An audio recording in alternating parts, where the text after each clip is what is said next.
الله ما شاء الله تبارك الرحمن. عن قريب إن شاء الله، عن قريب ما إن شاء الله راح نبدأ ناخذ طلبات البيض حق الفيومي. ما شاء الله تبارك الرحمن. شوف الحلاوة دي. إن شاء الله خلال 10 أيام الجاية إن شاء الله راح نبدأ نسجل طلبات البيض الفيومي.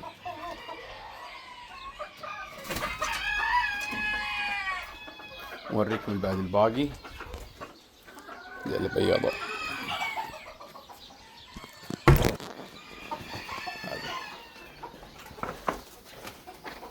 هذا البياضة بعد راح نبدأ إن شاء الله ناخذ لك بيضة هناك، نبدأ ناخذ طلبات الفيوم إن شاء الله.